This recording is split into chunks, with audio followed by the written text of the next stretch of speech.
The daily life we perceive with our five senses is not reality. Quantum physics has shown that space and time are illusions of perception. Therefore, our bodies cannot truly be a reality if they occupy this space. Ernest Rutherford performed an experiment in Manchester that revealed to him the shape of the interior of an atom. Scientists were shocked to discover that the atom is almost entirely empty space.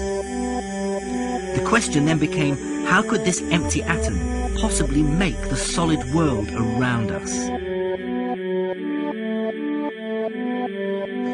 Our true consciousness does not exist in our brains or in our bodies. But this illusion of our individual bodies, along with the misinformation of our true origins, has manifested the idea that we all think independently from one another. With this misunderstanding, it would seem impossible to scientifically explain telepathy, clairvoyance, spiritual mediums, and other phenomena dealing with transferring information between sources without physical means of communication. But when you understand that there is a common spiritual bond between all things in the universe, and that we are all part of one divine intelligence, no phenomena is unexplainable. This simple understanding fills all the holes in modern religions. It explains reincarnation, deja vu, predictions of the future, and literally every event, occurrence, or anomaly ever experienced. The blank matter within the most basic building blocks of perceivable existence is malleable and molded by intent. This means that consciousness shapes our reality. This seems difficult to accept for most, and it is quite understandable. In modern times, we are taught from an early age how to think rationally and tangibly. This is a very left-brain method of education, and it has more harmful effects than it's given credit for. The left brain deals with logic, details, facts, patterns, practicality, science, and math, as the right brain deals with feeling, intuition, symbols, images, risk-taking, philosophy, and religion. With a deliberate push for government-controlled educational curriculums, generation after generation of the youth are being taught to focus only on the facts, figures, and numbers. Repetition is used to train children subconsciously to accept what they're learning. Children aren't rewarded for questioning the validity of the information they receive. They are ridiculed. However, the children who blindly accept the information as true and merely regurgitate the information on command when it is time to take a test, those children go on to become the decision makers in our government, law, medicine, business, and every other occupation with power and prestige. The most detrimental effect of being pushed away from holistic thinking with the full brain into a strictly left brain thought is what is known as the suppression of the feminine. Every male and female have both feminine and masculine qualities. It has nothing to do with man or woman. These are represented by the left and right brain, yin and yang, black and white, light and dark, and most every other duality. Both are vital to our spiritual and physical health. In ancient Egypt, the female was the rightful heir to the throne. The male she chose to marry became pharaoh. This depicted the goddess tradition that has been destroyed to make way for a patriarchal, male-dominated society we see enforced in every major denomination. In suppressing the feminine of every society and pushing the people to strictly left-brain thinking, the natural ability for humanity to feel earthly, cosmic, and personal energy became lost. Traditions that were passed on through shamans, witch doctors, magicians, psychics, and seers of all kind became outlawed and ridiculed and given a stigma of something out of a Hollywood movie. Every religion explains that we are children of God and have godliness inside of us. If you erase the anthropomorphized God and understand that God is nothing more than the spiritual web that connects all things, all religious scriptures begin to make much more sense. Our bodies are merely vessels to contain our spirit, to gather experience for the divine mind. This is how evolution is possible. It is scientifically proven that all species are evolving into more complex beings. Innate knowledge or racial memory within all species is the understanding of newborns of all kinds to automatically know specific details and traits that the mother does not have to teach them. Therefore, innate knowledge helps every species naturally evolve towards more complex organisms. Lyle Watson claims that it was a Japanese scientist who observed the 100th monkey effect in 1952. In this observation, he discovered that a certain portion or percentage of monkeys learned or developed a new trait. The knowledge became an innate ability in that species. This is further testimony to a collective consciousness among species.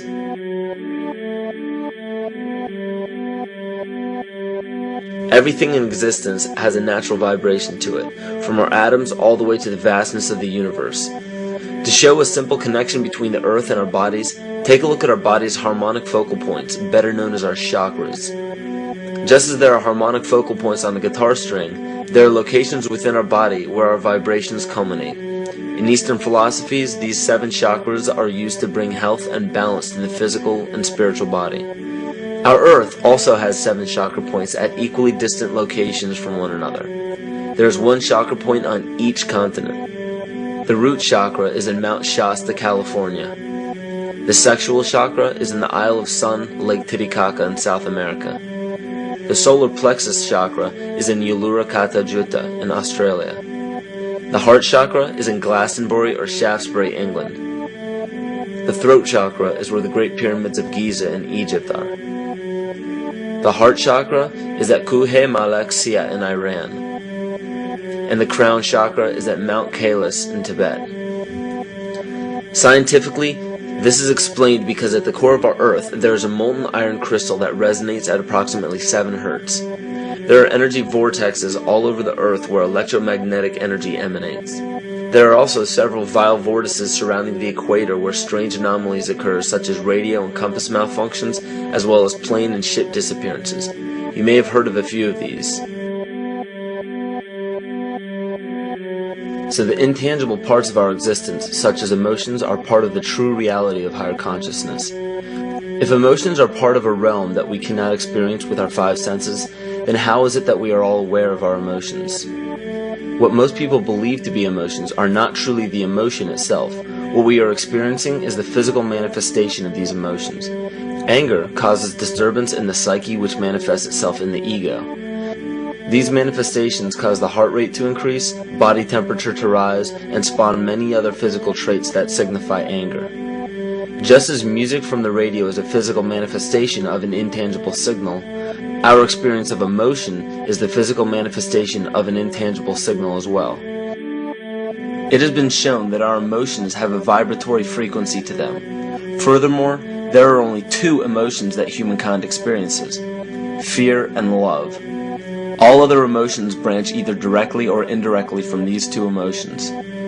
Fear has a long and slow frequency vibration to it, while love has a very rapid and high frequency. To show that vibration is the very foundation of existence, Hans Jenne developed what is known as cymatics in the 1940s to show that when vibrations of sound are passed through a form of media, there is a set pattern that will follow. When the frequency increases, the media develops into a more complex pattern. This is precisely what is happening to our Earth and to humanity. There are 64 possible codes of amino acids in our DNA structure made from 4 elements: carbon, oxygen, hydrogen, and nitrogen. By any means of logic, we should have all 64 codes activated within our DNA structure. Yet we presently only have 20 active codes. And of these 64 possibilities, it appears that only 20 of these codes are turned on right now for us, the 20 amino acids. There is a switch that turns off and turns on where those coding sites lie, and that the switch for that turning off and turning on is what we call emotion. And this is the first time that we've ever seen the patterns of emotion directly physically linked to human genetic material. Well, fear is a long, slow wave of emotion. So this wave of fear is a long, slow wave and touches relatively few sites on this DNA. So an individual living in fear is limited to the number of antennae that they have available to them, whereas an individual living in the pattern of love, this is love in DNA, you can see it's a higher frequency, shorter wavelength. We have many more potential sites for coding along that genetic pattern. This information, this is amazing. This is the first time we've ever had a hard digital link between emotion and genetics. This is important to understand because another researcher named Vladimir Popanov measured tiny particles of light called photons inside a vacuum tube. The photons were scattered as expected. A sample of DNA was then entered into the vacuum tube and they measured the photons again. They found that the particles of light aligned themselves along the axis of the DNA. Then, as they removed the DNA sample, the photons remained aligned to the same form of the DNA even though no DNA was present. This is what is known as the phantom DNA experiment. Science has now bridged a very important gap between physical and ethereal, or spiritual. Our emotions directly affect the structure of our DNA, which directly shapes the physical world we experience every day. So the messages left by the ancients that we've explained here were more than just prophecies about a one-world government or a new world order. We now understand why the study of the heavenly bodies were so important. The rotation and orbit of all that makes up our universe serves as a clock to map changes and transitions. This helped the ancients understand that the change of the heavenly bodies were a mirror to the changes of all existence. December 21st, 2012 is simply a natural transition from one form of energy to the next, the transcendental evolution of man. This date is what's known as 0 point. Our sun, as well as our planet Earth, is losing its magnetic field as the Earth is slowing in its rotation. All the while, its base resonant frequency, also known as the Schumann cavity resonance, is increasing in accordance with the predictable sequence of the Fibonacci theory. At a cellular level, our bodies respond to an electromagnetic pulse. The ancients called this the sacred circuit. The cells receive this pulse from the brain, which receives its pulse from the heart, which receives its pulse from the earth. This pulse comes from the solar system, which from there comes from the galaxy, which ultimately comes from our entire universe. We literally share a pulse with all of existence. Yet another example of everything being one. For as long as scientists have been recording the Earth's pulse, it has remained at approximately 7.8 cycles per second. This was a constant fixed number until 1986 into 1987. It rapidly began increasing to about 9 cycles per second in 1996. So in one decade, it increased by about 2 cycles per second. By 2012, this pulse will be right around 13 cycles per second, just as the Fibonacci theory indicates. What does this mean for humanity? Just as cymatics has shown that higher frequencies result in more complex patterns, we are now experiencing the beginning of a major shift in both physical and spiritual vibration. It's difficult to understand what exactly will happen to our physical bodies, but ancient scriptures, pagan and monotheistic religions, mystery schools, and secret fraternal orders have all given indications as to what this experience will be like.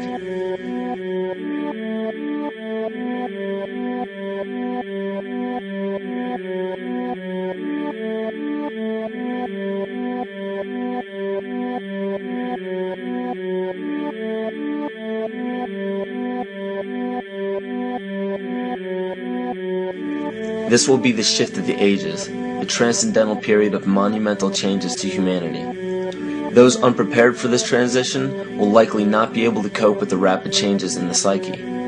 The only way to prepare for what is to come is what we have sought after for our entire lives: truth. Not the truth about governments, commerce, religions, terrorism, or anything external, but the truth within ourselves, within our psyche and our shadow self. Especially in Western cultures, we are taught that being normal means only being happy and never sad, only loving and never angry, only forgiving and never jealous. This sounds plausible, but it is not. We are not meant to repress any negative emotions because it causes imbalance. To conquer our emotions, we must embrace them, not fight them. We must acknowledge them and allow them to serve their purpose as we learn from them. The ancient Essene culture left teachings dating back about 6,000 years. They taught that our relationships with one another, with the universe, and with situations and events are mirrors of the parts of our psyche that need to be cleansed. Author Greg Braden beautifully explains this entire segment at great length in his work. His hard work and understanding of these subjects contributed largely to the marriage between science and spirituality. It is very important to understand that when you fear loss, fear death, fear war, fear terrorism, or fear change, you are giving others the ability to control you based on those fears. When you fight against poverty or against racism, when you fight for relationships or for freedom, you are outwardly attempting to repress that which has been placed before you to conquer inwardly. These situations are mirrors of our fears. This is why it is important to love and only love. Love those who stand with you, but especially those who stand against you. Don't look at your fears as a threat. Rather understand that this material world is only a physical manifestation of either the love or fear in your consciousness. It's as plain as day. All you need to conquer in your life is in your face. If you want to understand what your true inner fears are, analyze your ambitions and your inhibitions. Everything explained here about the esoteric agenda of the elite few at the very top is nothing to fear. They have been at work for thousands of years behind the scenes to manipulate humanity, and it has worked. Until now. It's very easy for any system of thought, religious or otherwise, that comes along. It's very easy to play on that, to play on our insecurities, to assure us all is well, we'll all be taken care of. We lap that up. So don't blame religion. Blame our own insecurities, which has allowed religion to flourish, and which has allowed so many systems of thought that are disempowering to flourish throughout human history. That's why we can't get out of it.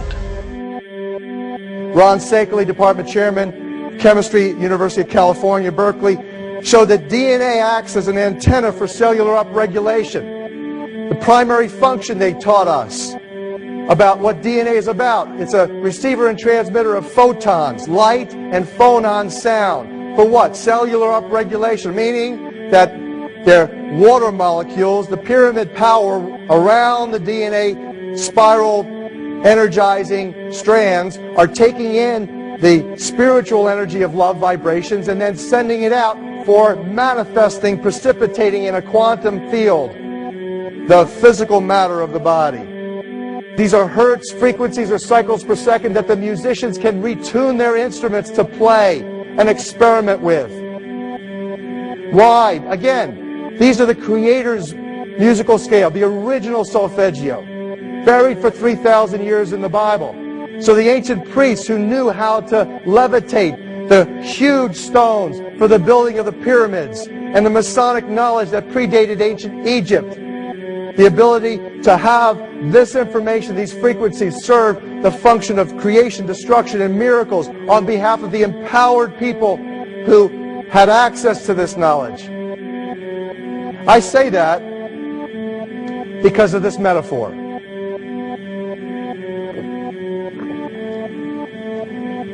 This is the difference between the power of our Creator and anything else, particularly evil.